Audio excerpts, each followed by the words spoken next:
믿음의 동력자 여러분, 잘 한 주를 시작하셨는지요? 말씀을 읽다가 보면은 유독 그 하늘에 대한 이야기가 많이 나옵니다. 당연하죠.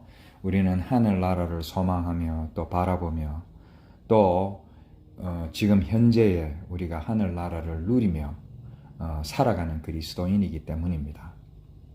제가 물리학을 전공했는데 이제 물리학에 보면은 천문학에 대해서도 좀 공부를 하는 부분이 있습니다. 즉 하늘을 공부하는 학문이죠. 그런 배경이 있어서 그런지 저 개인적으로 우주에 관심도 많고 또 이번에 그 제임스 웹 망원경으로 보내온 그 사진들을 보면서 그리스도인의 한 사람으로서 또 그냥 한 인간으로서 많은 생각을 하게 되었습니다. 그래서 저번에 한번 얼핏 말씀을 드린 적이 있지요. 그 연장선상에서 오늘 말씀을 한번 이어가도록 하겠습니다. 성경에도 사실 의외로 자주 이 하늘에 대해서 그리고 하늘에 있는 또 우주에 있는 해와 달과 별에 대해서 많이 나오는데 그래서 해와 달과 별이라는 제목을 가지고 본문 말씀은 창세기 26장 4절 잘 아는 말씀이죠. 내 자손을 하늘의 별과 같이 번성하게 하며 그리고 고린도전서 15장 41절 해의 영광이 다르고 달의 영광이 다르며 별의 영광도 다른데 별과 별의 영광이 다르도다. 이 본문 말씀을 가지고 말씀을 쭉 생각해 오는 것을 그냥 간단하게 한번 이렇게 좀 정리를 해 보았습니다. 지난번에 이제 말씀드린 것처럼 허블 망원경으로 우주를 보니까 허블나게 이 행성들이 또 별들이 많이 있더라는 것이죠. 지구상에 있는 모든 모래보다도 지금까지 발견된 것이 3배 정도, 지금까지 발견된 그 별들, 그 행성들이 3배 정도 더 많다라는 것입니다. 여러분 상상이나 되세요? 이 땅에 얼마나 많은 모래가 있습니까? 이것은 뇌피셜이나 뭐 추측이나 이런 것이 아니라 실제로 그 망원경을 통해서 관측을 한 것들이죠. 그런데 하나님께서는 아브라함과 언약을 체결하기 위하여 아브라함을 데리고 나가서 하늘을 한번 보라는 것입니다. 그를 이끌고 밖으로 나가 이르시되 하늘을 우러러 무별을 셀 수 있나 보라. 또 그에게 이르시되 내 자손이 이와 같으리라. 창세기 15장 5절 말씀이죠. 오늘 또 조금 전에 읽은 내 자손을 하늘의 별과 같이 번성하게 하며. 근데 이제 아브라함에게만 이 이야기를 한 것이 아니라 이스라엘 백성들에게도 똑같이 이 이야기를 합니다. 너희가 하나님 여호와께서 너희를 번성하게 하셨으므로 너희가 오늘날 하늘의 별같이 많거니와. 신명기 1장 10절 말씀이죠. 지금으로부터 거의 한 4,000년에서 4,500년 전에 그 족장 시대에 살았던 아브라함이 과연 이 말씀을 어떻게 이해를 하고 들었을까요? 그리고 또 그 이스라엘 백성들은 어떻게 이 말씀을 이해를 했을까요? 그리고 현대를 살아가는 우리는 이 말씀이 만약에 우리에게 주는 말씀이라면은 그것을 어떻게 받아들이고 있나요? 아마 내 자손을 이 땅에서 번성케 해 주시고 또 이 땅에 번영을 주시려고 하는구나 정도로 이해를 하지 않았나 하는 것입니다. 그렇지 않습니까? 더 많은 물질, 더 큰 자녀의 축복, 더 좋은 건강의 축복, 이런 것들을 염두에 두고서 이 말씀을 들었을 때에 이해를 하지 않았을까 하는 것입니다. 우리가 살아가고 있는 이 세상은 이러한 것들이 너무나 필요한 세상이기 때문에 어떻게 보면은 당연한 것이죠. 성경 말씀조차 세상적인 것을 과연 말씀하고 있을까? 우리가 다시 한번 이렇게 자세히 볼 수밖에 없는 것이죠. 그런 차원에서.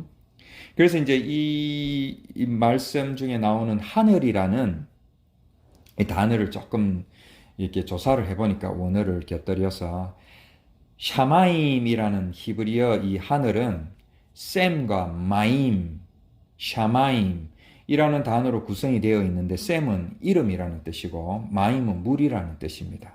그래서 조금 의역을 해보면은 이름과 말씀, 즉 이 물인데 지금 물은 말씀을 나타내니까 이제 이름과 말씀, 즉 하나님의 말씀, 즉 하나님의 말씀이 있는 곳이 바로 하늘이 되는 것입니다. 그런데 이 히브리어로 하늘이라는 것은 우리가 엘로힘에도 항상 복수로 쓰이듯이 이 하늘이라는 것도 항상 복수로 쓰이는데 그 이유는 제가 생각하는 이유는 조금 이따가 말씀을 드리겠습니다. 그리고 이제 헬라어로 우리가 가끔 이제 들은 적이 있을 텐데 우라노스라 그러는 것이죠. 이제 하늘은 이제 그런 뜻이 있고 즉 하나님의 말씀이 있는 곳. 그리고 이제 거기에 보면은 뭐 번성하게 하며 너희를 번성하게 하셨으므로 뭐 이렇게 번성하게라는 단어가 나오는데 이 히브리어 단어는 라바라 그래가지고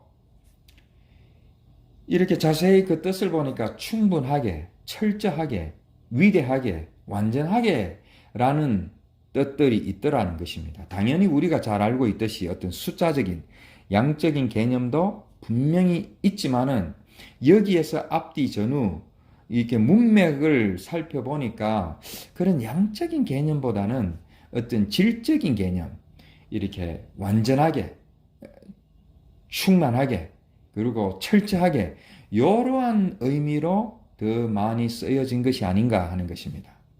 이렇게 이제 번성하게라는 단어가 단순히 숫자적인, 양적인 것은 또 무조건 무엇을 많게 해주겠다라는 것이라기보다는 뭐 그런 부분도 분명히 있을 수 있겠지요.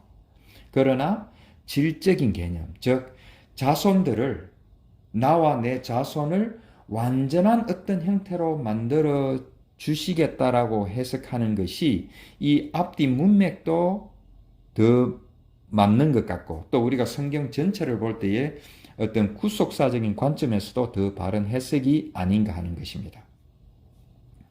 이 아브라함과 이스라엘 백성들은 자기들이 쓰고 있는 그 히브리어로 들었음에도 불구하고 그 뒤에 나오는 행동들을 보면은 이 말씀이 무엇을 뜻하는지 잘 못 알아들었던 것 같습니다.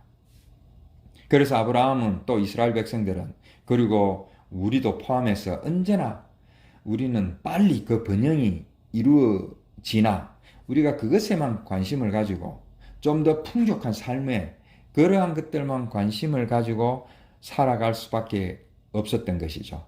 그러다가 이제 시간이 흐르면서 하나님의 약속, 즉 번성할 것이다. 네가 번성하게 해주겠다라는 이것을 기억하고 있었는데 시간이 지나면서 속히 그것이 이루어지지도 않고 또 하나님의 약속이 점점 희미해지거나 또 잊혀지는 지경에까지 이르면서 오히려 또 한편으로는 하나님을 원망하기도 하고 그러다 보니까 이제는 하나님을 떠나서 마치 하늘에 있는 그 해와 달과 별이 그러한 번영의 축복을 주는 것처럼까지 이제 생각을 하게 된 것이죠. 그들의 하나님 여호와의 모든 명령을 버리고 자기들을 위하여 두 송아지 형상을 부어 만들고 또 아세라 목상을 만들고 하늘의 일월 성신을 경배하며 또 바알을 섬기고 열왕기하 17장 16절에서 정확히 말씀을 하고 있죠. 일월 성신을 섬겨버린 거예요. 그걸 통해서 하나님께서 뭔가 메시지를 주려고 했는데 그것이 번영의 축복을 주는 줄 알고 거기에다가 제사를 지내고 그것을 경배하고 섬겨버렸던 것이죠. 하늘의 별을 보고 그 번성케 해주겠다라는 약속을 잊어버리고 그 본질을 잊어버리고 수많은 그 별들이 번성케 해주실 수 있지 않을까라고 믿었던 아브라함이나 이스라엘 백성 또 그 속에 갇혀서 땅의 번영이 이루어지기만을 학수고대하며 살았던 것이 아닌가 하는 것입니다. 그 모습을 보신 하나님은 땅에 있는 모든 것들이 부질없는 것이다. 다 먼지로 사라질 것들이기 때문에 그것에 매이지 말고 내가 한 말 뜻이 무엇인지 다시 곰곰이 생각해 보라고 계속 말씀을 하고 있는 것이죠. 이는 그가 우리의 체질을 아시며 우리가 단지 먼지뿐임을 기억하심이로다. 시편 103편 14절. 우리의 인생이 대단한 인생 같지만은 뭐 또 대단한 부분도 있죠. 그러나 8, 90년 살다가 호흡이 끊어지면은 결국 우리의 몸도 한갓 이제 먼지가 될 수밖에 없다라는 것입니다. 이번에 그 제임스 웹이 보내온 사진들, 그鮮明하게 찍힌 사진들을 보니까, 그리고 또 그 사진과 또 지구에서 관측한 데이터들을 종합해서 그 우주를 한번 보니까 그 수많은 행성들이 있는 것은 당연한 거고, 그리고 그 행성들 사이에 먼지띠들이 수없이 또 있더라는 것입니다. 그러니까 수많은 먼지들로 구성되어 있다라는 것을 이번에 천문과학자들이 밝혀낸 것입니다. 먼지 같은 인생들이 그 먼지 같은 세상 끝에 매여 살아갈 수밖에 없는 우리의 인생들을 보시며 결국 하나님은 경고의 말씀이자 심판의 말씀을 하는 것입니다. 그 해와 달과 별에게 복을 구하고 경배를 하고 거기에다가 우리의 운명을 맡기고 하나님의 언약과 말씀은 깡그리 잊어버리고 그렇게 살아가니까 하나님께서 경고의 말씀이자 심판의 말씀을 하시는 것이죠. 또 바알과 해와 달과 별대와 하늘의 모든 별에게 분향하는 자들을 패하고, 그러니까 이제 그렇게 해와 달과 별에게 제사를 지내고 분향을 하고 복을 구하는 자들을 패하시겠다라는 것입니다. 나아가서 내가 너희를 불 끄듯 할 때에 하늘을 가리어 별을 어둡게 하며 해를 구름으로 가리며 달이 빛을 내지 못하게 할 것이며. 에스겔 32장 7절 말씀. 자, 하늘의 해와 달과 별이 빛을 내지 못하게 할 것이라는 말을 지금 하나님께서 하고 계시는데, 이게 얼핏 우리가 생각할 때 상식적으로 이해가 안 되는 것이죠. 하늘의 그 빛나는 해와 달과 별의 빛을 가린다?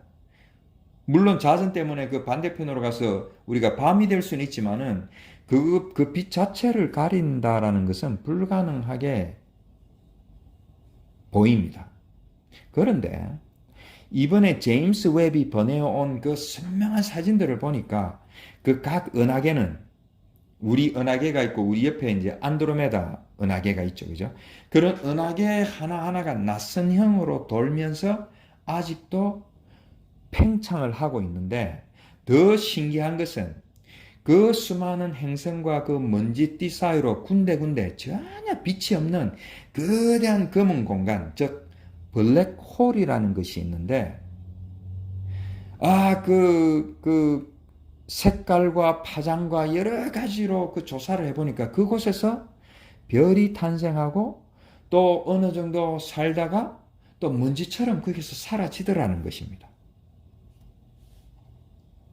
영원할 줄 알았던 그 해와 달과 별, 1월 성신에게 그렇게 복을 빌고 정성을 바치고 원하는 것을 얻어내려고 하는 그 모든 행위들이 결국은 그 1월 성신도 언젠가는 먼지되어 사라지더라는 것입니다. 정확히 그 에스겔 선지자가 얘기했던 것처럼 모든 빛을 잃게 되는 것이죠. 물론 그것이 수억 년에 걸쳐서 이루어지는 일이기 때문에 우리는 그 시작과 끝을 볼 수가 없고, 단지 이 망원경을 통해서 이 빛이 우리에게 전달되는 그것을 속도를 계산하고 그 시간을 계산해 가지고 우리가 그것을 과학자들이 밝혀내는 것이죠. 언젠가는 이 모든 것들이 더 이상 빛을 내지 못하고 소멸한다라는 것입니다. 정말 소름이 돋을 정도로 이 하나님의 말씀, 이 에스겔 선지자의 그 프리딕션과 제임스 웹이 보내온 사진들이 정확히 일치하지 않습니까? 그래서 하나님께서는 아브라함에게 또 우리에게 눈에 보인다 할지라도 그 눈에 보이는 것은 다 먼지로 사라질 것이기 때문에 매달리지 말고, 그래서 영의 눈으로 볼 수 있는 하늘을 보라는 것입니다. 그 보이지 않는, 우리 눈을 육안으로 보이지 않는 그 하늘이지만은 영의 눈으로만 볼 수 있는 그 하늘이지만은 거기에 우리의 소망이 있고 영원한 생명이 있다라는 것입니다. 그래서 보이는 하늘을 통해서 보이지 않는 하늘을 지금 하나님께서는 아브라함에게 또 이스라엘 백성에게 우리에게 지금 가르쳐 주려고 하는 것입니다. 그냥 양적으로 막 번성하게 된다라는 것보다는 우리를 완전한 하나님의 백성으로 만들어 주시겠다라는 언약이 그 안에 있는 것이죠. 그래서 하늘이라는 샤마임은 복수로 사용될 수밖에 없는 것입니다. 눈에 보이는 하늘과 눈에 보이는 그 육적인 하늘과 눈에 보이지 않는 하늘, 영적인 하늘인 것이죠. 우리 믿음의 동력자 여러분들은 제가 이런 말씀을 나눈다고 할지라도 그러면 이 세상의 모든 것은 다 무시하고 영적인 것만 바라보고 살아야 되겠네 라고 생각하시는 분은 없으리라 생각합니다. 이 땅에 사는 동안에는 세상의 일원으로서, 사회의 구성원으로서, 또 교회의 구성원으로서 열심히 자녀도 기르고 일도 하고 또 교회도 섬기고 해야 되겠죠. 이 땅에 사는 동안에. 그거는 그리스도인을 떠나서 이 세상에 온 이상은 당연히 그렇게 해야 되겠죠. 자, 그런데 희한하게도 이 해와 달과 별의 이야기가 사도 바울의 입에서도 흘러나오게 됩니다. 해의 영광이 다르고 달의 영광이 다르며 별의 영광도 다른데 별과 별의 영광이 다르도다. 고린도전서 15장 41절 말씀이죠. 자, 고린도전서 15장은 우리가 잘 알다시피 부활장이라고 합니다. 그래서 그 고린도 교회에 있는 성도들에게 이 부활의 의미를 깨닫지 못하니까 그것을 설명하기 위하여 이제 편지를 쓰는데, 공교롭게도 이 해와 달과 별을 본보기로 사용해서 무엇인가 그 부활이라는 것을 설명을 하고 있더라는 것입니다. 대부분의 목회자들은 제가 유튜브를 통해서 들어보니까 이 말씀을 부활한 후에 하늘에서 주어지는 다른 상급이라고, 이렇게 차등 지급되는 상급이라고 해석을 하더라는 것입니다. 그러나 우리가 말씀을 공부하면서 그런 것은 전혀 있을 수가 없는 일이죠. 만약 하늘에서조차 또 다른 어떤 상급이 존재한다면, 어떤 차등이 존재한다면 그곳은 더 이상 하늘나라가 될 수 없는 것입니다. 자, 하나님이 창조하신 피조물들, 땅에 있는 것들과 또 인간들에게 국한하는 것이 아니라 사도 바울은 하늘에 있는 해와 달과 별, 온 세상 속에 있는, 온 우주 속에 있는 모든 피조물들을 다 언급을 하고 있는 것이죠. 그런데 그 피조물들이 이 우주 속에 있는 모든 인간을 포함한 해와 달과 별, 또 그 먼지까지도 모든 피조물들이 반드시 죽는다라는 것입니다. 그래서 반드시 죽을 수밖에 없다라는 것을 설명하기 위하여서 지금 해와 달과 별의 이야기를 하고 있는 것입니다. 그래서 우리 에스겔 선지자가 그 해와 달과 별의 모든 빛을 내지 못하게 할 것이라는 말을 지금 사도 바울은 정확하게 깨닫고 또 이해를 하고 있었던 것이죠. 그래서 그것은 반드시 죽는다. 그러나 그런 자연적으로 죽을 수밖에 없는 그 죽음을 우리는 피할 수가 없는데, 우리 선택받은 하나님의 백성들에게는 그 죽음이 좋은 죽음이라는 것입니다. 그 죽음이 있을 때라야지만이 부활을 할 수 있다는 것이고, 부활의 전제 조건이 그 죽음이라는 것입니다. 우리가 항상 얘기하는 다나토스의 죽음이 되는 것이죠. 죽음은 죽음인데 좋은 죽음이라는 것입니다. 이것을 설명하기 위하여 세상에 많은 다른 것들이 있다라고 하면서 이 해와 달과 별을 본보기로 삼는 것이죠. 그러면서 그 정도로 부활이라는 것을 강조하기 위하여서 사도 바울은 온 우주를 샘플로 지금 사용을 하고 있는 것입니다. 즉 하나님께서 아브라함에게 하늘의 해와 달과 별을 보여주시면서 번성케 해주시겠다라고 하실 때에 우리는 그것을 땅의 것으로 받아들일 수밖에 없는 너무나도 연약한 자들입니다. 우리는 그것을 들었을 때 당연히 그렇게밖에 생각할 수 없는 그런 자들이라는 것입니다. 그러나 이 땅으로까지 내려오신 예수님이 십자가에서 죽으심으로, 아까 모든 것이 죽는다 그랬는데 예수님도 예외가 아니죠. 예수님도 십자가에 죽으심으로 3일 후에 하늘나라의 백성 그리스도로 다시 살아나는 것을, 이것이 부활이다라는 것을 우리에게 분명하게 보여주시는 것이죠. 그래서 이 땅에서 우리가 보는 육신적으로 보는 것이 다가 아니라 그것과는 비교도 할 수 없는, 눈에 보이지는 않지만은 정말 이것과는 비교도 안 되는 그 하늘나라, 영원한 나라가 있다라고 보여주시기 위하여서 지금 사도 바울은 고린도 교회에게, 또 예수 그리스도는 십자가의 사건을 통해서 우리에게 보여주시는 것입니다. 그래서 우리는 이 땅에 있는 것만 보고 살아가는 백성들이 아니라 이 땅의 그 표적들, 그 징조들을 보고 하나님 나라를 내다볼 수 있고, 그 보이지 않는 그 하나님 나라를 영적으로 바라보고, 그 나라만이 영원한 생명이고 영원한 나라라는 것을 우리가 깨닫게 될 때에, 그런 그 순간이 바로 부활의 역사가 일어나는 순간이라는 것입니다. 그 순간에 하늘나라의 백성이 된다라는 것입니다.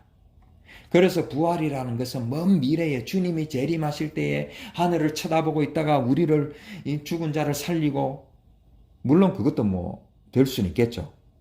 제가 그것은 아니다라고 100% 말씀을 드릴 수는 없지만은, 그러나 이 말씀의 전후 문맥을 살펴볼 때에 그런 부활이라기보다는 지금 이 순간에 내가 이 땅에서 사회 구성원으로서 열심히 살아가지만은 내 생각 속에서는 이러한 것들은 결국 다 먼지가 되어 사라질 것이고, 해와 달과 별도 빛을 잃고 언젠가는 사라져서 먼지가 되는데, 그 속에서 하나님께서 나를 택하시고 나를 불러내시고 하늘을 보게 하셔서 저 눈에 보이는 저 하늘과 눈에 보이지 않는 그 하늘을 지금 가르쳐 주시면서 우리를 예수 그리스도를 통하여서 영원한 생명의 길로 인도하시는 그 장면을 우리가 보아야 할 것입니다. 사도 바울은 고린도전서 13장에서 뜬금없이 이런 얘기를 하는 것 같지만은 이 모든 것을 부활과 연결시키는 사도 바울이 대단하지 않습니까?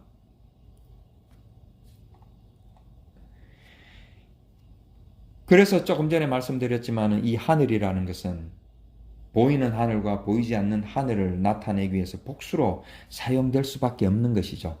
예수께서 이르시되 나는 부활이요 생명이니 나를 믿는 자는 죽어도 살겠고 무릇 살아서 나를 믿는 자는 영원히 죽지 아니하리니 이것을 내가 믿느냐. 요한복음 11장 25절에서 26절 말씀이죠. 그러니까 예수를 믿는 것도 그렇게도 표현할 수 있지만은, 예수가 이 땅에 오셔서 이 땅의 모든 것은 죽어서 먼지가 되는 그 과정을 몸소 보여주시면서 거기에서 그 죽음을 이기시고 하나님의 언약의 말씀 따라서 부활해서 그리스도로 살아나는 그 모습을 우리가 목격을 하고, 그러한 하나님의 역사를 우리가 믿느냐, 또 내 속에서 그 역사들이 일어나고 있느냐, 지금 그것을 얘기하는 것이 아닙니까? 그러한 자들에게는 죽어도 살겠고 또 살아도 영원히 산다라는 것입니다. 하늘의 해와 달과 별을 통하여 그것 너머로 있는 광대한 우주까지 다스리시는 하나님의 능력과 하나님의 나라를 볼 수 있어야 할 것입니다. 광대하고 신비스럽기까지 한 그 우주의 세계에 우리가 감탄만 하고 있을 것이 아니라 그 모든 것이 언젠가는 먼지가 되어 흩어질 터인데, 하나님의 언약과 하나님의 섭리는, 하나님의 구속 역사는 그 먼지처럼 사라지지 않고 영원히 우리와 함께 할 것이다라는 것이 이 오늘 이 말씀의 핵심이고, 또 우리가 우주를 볼 때에, 또 예수 그리스도의 십자가를 볼 때에 우리가 이것을 반드시 기억을 해야 되지 않을까? 그리고 그것들을 보는 증인으로 우리는 살아가야 되지 않을까 하는 것입니다.